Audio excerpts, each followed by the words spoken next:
ಪೂಜ್ಯಾಯ ರಾಘವೇಂದ್ರಾಯ ಸತ್ಯಧರ್ಮರತಾಯ ಚ ಭಜತಾಂ ಕಲ್ಪವೃಕ್ಷಾಯ ನಮತಾಂ ಕಾಮಧೇನುವೆ.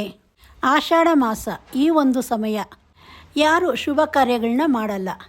ಮದುವೆ, ನಾಮಕರಣ, ಗೃಹ ಪ್ರವೇಶ, ಅದೇ ಥರ ಯಾವುದೇ ಶುಭ ಕಾರ್ಯಗಳಾಗಲಿ ಈ ಸಮಯದಲ್ಲಿ ಮಾಡಲ್ಲ. ಆದರೆ ಯಾವುದೇ ದೇವಸ್ಥಾನ ನೋಡಿ, ಆಷಾಢ ಮಾಸ ಬಂತು ಅಂದರೆ ಪೂಜೆಗಳು ತುಂಬ ಚೆನ್ನಾಗಿ ಮಾಡ್ತಾರೆ. ನಾವು ಅಂದ್ಕೊಂಡಿದ್ದಾಗಬೇಕಂದ್ರೆ ನಾನು ಹೇಳೋ ಈ ಪೂಜೆನ ಈ ವಿಧಾನದಲ್ಲಿ ನೀವು ಮಾಡಿದ್ರಿ ಅಂದರೆ ಖಂಡಿತವಾಗ್ಲೂ ಅದು ನೆರವೇರುತ್ತೆ. ಯಾಕಂದರೆ ಆಷಾಢ ಮಾಸದಲ್ಲಿ ನಾವು ಮನೇಲಿ ಪೂಜೆ ಮಾಡೋದು ತುಂಬಾ ಮುಖ್ಯ. ಇದರಿಂದ ನಮಗೆ ಒಳ್ಳೆ ಫಲಗಳೆಲ್ಲ ಸಿಗತ್ತೆ. ಎಷ್ಟೋ ವರ್ಷದಿಂದ ಆಗದೇ ಇರೋ ಕೆಲಸ ನಾವು ಆಷಾಢ ಮಾಸದಲ್ಲಿ ಮಾಡೋ ಪೂಜೆಯಿಂದ ಆ ಕೆಲಸ ಆಗತ್ತೆ. ನೀವು ನಾನು ಹೇಳೋ ಈ ಪೂಜೆನ 3 ವಾರ ನಿಷ್ಠೆಯಿಂದ ಮಾಡಬೇಕು. 3 ವಾರ ಅಂದ ತಕ್ಷಣ ದಿವಸ ಮಾಡಬೇಕು ಅಂತ ಅಲ್ಲ, ವಾರದಲ್ಲಿ 1 ದಿನ 3 ವಾರ 3 ದಿವಸ ಮಾಡಬೇಕು. ಇದನ್ನ ಶುಕ್ರವಾರದ ದಿವಸ ಮಾಡಿದ್ರೆ ತುಂಬ ಒಳ್ಳೆಯದು. ಅದೇ ರೀತಿ ನೀವು 3 ಶುಕ್ರವಾರ ಮಾಡಬೇಕು. ಮನೆಯೆಲ್ಲ ಶುದ್ಧ ಮಾಡಿ, ನೀವು ಶುದ್ಧ ಆಗಿ, ಮತ್ತೆ ಗಂಜಲ ಸಿಕ್ಕಿದ್ರೆ ಮನೆಗೆಲ್ಲ ಹಾಕಿ, ಗಂಜಲ ಸಿಕ್ಕಿಲ್ಲ ಅಂದರೆ ಅರಶಿನ ನೀರು ಮಾಡಿ ಹಾಕಿ. ಆಮೇಲೆ ಮೊದಲು ಏನಾದರೂ ನೈವೇದ್ಯಕ್ಕೆ ಪ್ರಸಾದ ಮಾಡಿಟ್ಕೊಳ್ಳಿ. ಅದರಲ್ಲೂ ಪುಳಿಯೋಗರೆ ಮಾಡಿದ್ರೆ ತುಂಬಾ ಒಳ್ಳೆಯದು. ಇದನ್ನು ಮಾಡಿ ಮನೆಯಲ್ಲಿ ಚೆನ್ನಾಗಿ ಪೂಜೆ ಮಾಡಿ ದೇವರಿಗೆ ನೈವೇದ್ಯ ಇಡಿ. ಅದರಲ್ಲೂ ನೀವು ಶುಕ್ರವಾರ ಕೆಂಪು ಹೂವು ಇಟ್ಟು ಪೂಜೆ ಮಾಡಿದ್ರೆ ತುಂಬಾ ಒಳ್ಳೆಯದು. ಪೂಜೆ ಎಲ್ಲ ಆದಮೇಲೆ ದೇವ್ರ ಮನೆ ಹತ್ರ ಸ್ವಲ್ಪ ಹೊತ್ತು ಕೂತ್ಕೊಂಡು ಮೊದಲನೇದಾಗಿ ನಿಮ್ಮ ಮನೆ ದೇವ್ರನ್ನ ನೆನೆಸ್ಕೊಳ್ಳಿ. ಆಮೇಲೆ ನಿಮ್ಮ ಊರಿನ ಗ್ರಾಮ ದೇವತೆನ ನೆನೆಸ್ಕೊಳ್ಳಿ.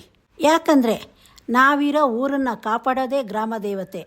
ನಮಗೇನೇ ತೊಂದರೆ ಆದರೂ, ಏನೇ ಸಮಸ್ಯೆ ಆದರೂ ಆ ಸಮಸ್ಯೆನ ಗ್ರಾಮ ದೇವತೆಗೆ ಕೇಳೋದ್ರಿಂದ ಆ ಸಮಸ್ಯೆ ಎಲ್ಲ ಬೇಗ ದೂರ ಆಗತ್ತೆ. ನಮ್ಮೂರಲ್ಲಿ ಏನೇ ನಡೆದ್ರು, ಯಾವುದೇ ಪರಿಸ್ಥಿತಿ ಬಂದರೂ, ಏನೇ ತೊಂದರೆ ಆದ್ರೇನು ಮೊದಲು ಗೊತ್ತಾಗದೆ ಗ್ರಾಮ ದೇವತೆಗೆ. ಆಮೇಲೆ ನಾವಿಷ್ಟಪಡೋ ದೇವ್ರನ್ನ ನೆನೆಸ್ಕೊಳ್ಳಿ. ಈ 3 ದೇವತೆ ನೆನೆಸ್ಕೊಂಡು ಯಾವುದಾದ್ರೂ ಒಂದು ಮಂತ್ರನ ದೇವ್ರ ಮನೆ ಮುಂದೆ ಕೂತ್ಕೊಂಡು ಓದಿ. ನಿಮಗೆ ಮಂತ್ರ ಗೊತ್ತಿಲ್ಲ ಅಂದರೆ ಮೊಬೈಲ್ನಲ್ಲಿ ಹುಡುಕಿದ್ರೆ ಸಿಗತ್ತೆ. ನೋಡಿಕೊಂಡು ಭಕ್ತಿಯಿಂದ ಓದಿ. ಆಮೇಲೆ ನಿಮ್ಗೆ ಏನು ಕೆಲಸ ಆಗಬೇಕು ಅಂತಿರುತ್ತೋ ಆ ಕೆಲಸನ ದೇವ್ರ ಮುಂದೆ ಕೂತ್ಕೊಂಡು ಕೇಳ್ಕೊಳ್ರಿ. ಪ್ರಸಾದನ ಸ್ವಲ್ಪ ಜಾಸ್ತಿನೇ ಮಾಡಿ ಇಟ್ಕೊಂಡಿರಿ.